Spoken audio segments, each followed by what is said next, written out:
to say, if you have a question during the show, we want to hear it. Your input is a big part of what makes the show great, and we thrive on your energy and insight.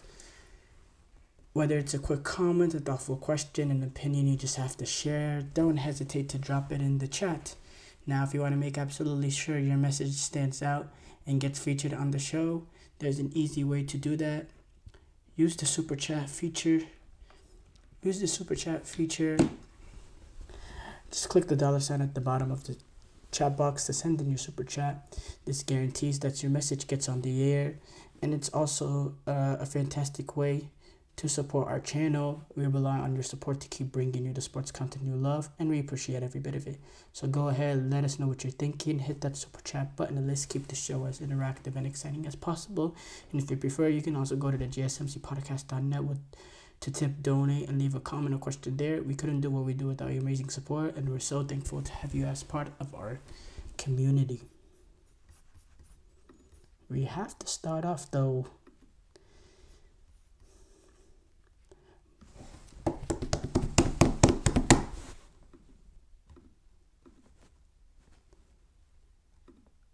Oh my god, slight technical difficulties here.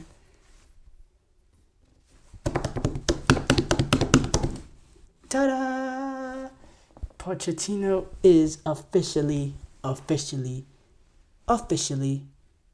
announced. It's been in limbo for a very long time now, a few weeks now. We had the initial reports coming out from some major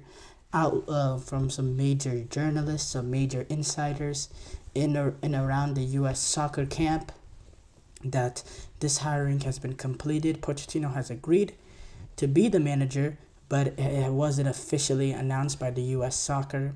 Mauricio Pochettino had some negotiating to do with Chelsea to release him out of that contract that he was in, because he was still under contract at Chelsea.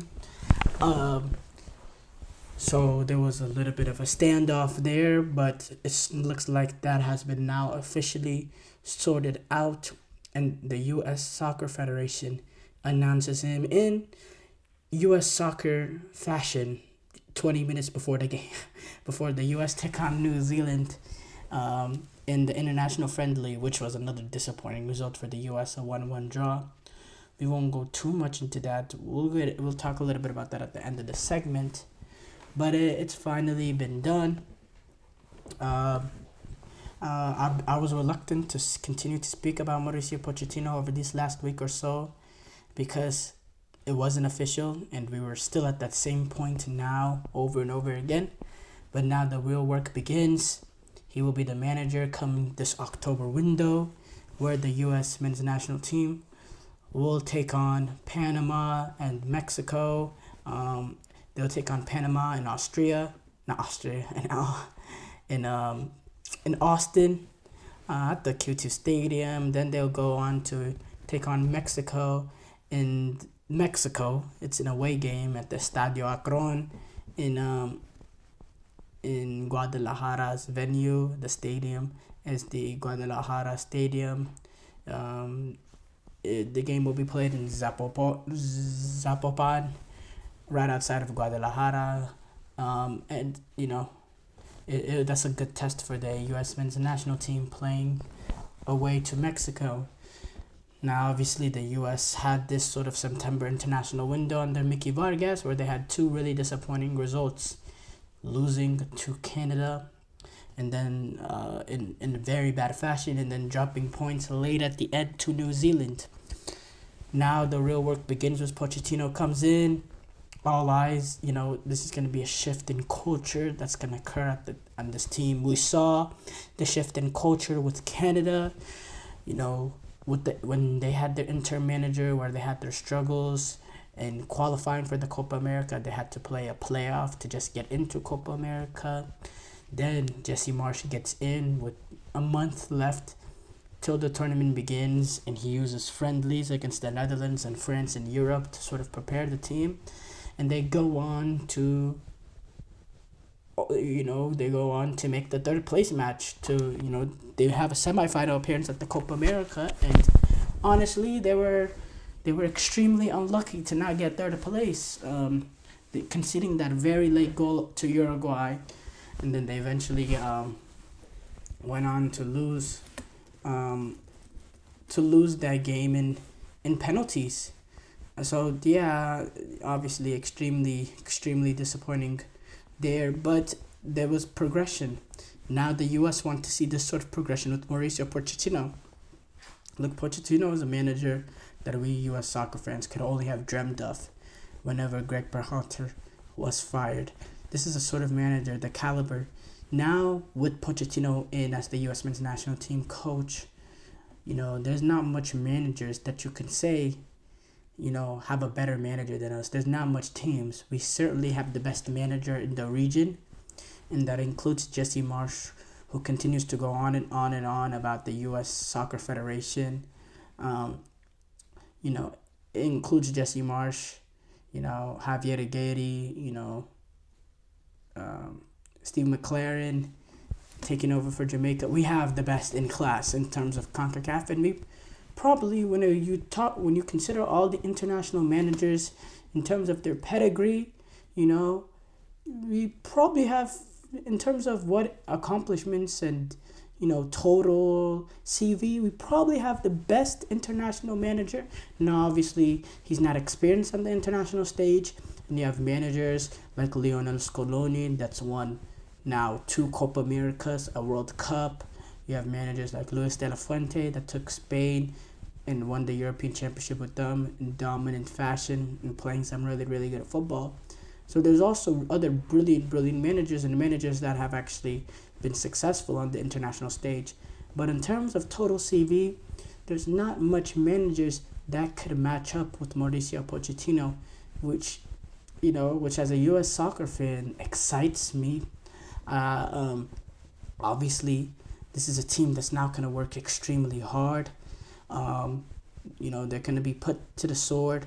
There's going to be a lot of fitness improvement in this team. We're going to play with the faster tempo. We're going to play with the faster tempo. We're going to move the ball quicker. We're going to get numbers forward, and we're going to really take the game by the scruff of the neck and go to win the game rather than try to lose the game. Rather trying to prevent losing, we're going to go and try to win, which is going to make it fun to watch. We have some dynamic players that Pochettino's going to take advantage of. I'm talking Christian Pulisic, Timothy Weah, Valérien Balogun, Haji Wright. I think Haji Wright is going to be an important piece with his verticality. I think Pochettino's going to fancy his abilities, being flexible as well, can play that number 9 position, can play a winger position.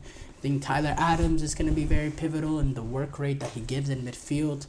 We know those are the sort of players, we saw Gallagher, what he was, the importance of him at Chelsea the year this past season with Pochettino. Tyler Adams is going to be important, especially when you look at Johnny Cardoso and the performance he had this past game against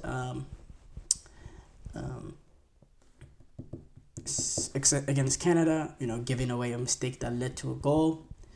And overall, there's going to be a culture change and a culture dynamic change. We also, in Pochettino, we get an astronomical upgrade over Greg Berhalter. This is a manager that we're not going to have to second guess his decisions in terms of his squad. He's not going to... Because look, there's a lot riding on here for Pochettino. There's a lot riding on here. There's some pressure for Pochettino here because you're taking a sort of step down to manage the U.S. men's national team, and you need to perform well because, he... I wouldn't say failed at PSG, but it wasn't exactly a lightning success. And then at Chelsea, only had that real year. Again, I wouldn't really say failure, but wasn't a success at the same time. This needs to be a success because if you're looking at 3 straight roles in which he hasn't really been successful, it's going to be hard for him to make that jump back into a big team right away. He might have to, take a step down in club football to climb back up, which I think Pochettino is really not trying to do. I think he's looking at this as a sort of way to get a home World Cup, to make the best out of this team, to maybe also increase his name in America, get sponsorships potentially. He might be looking at that. And then use this as a sort of stepping board to get back into the top clubs of club football.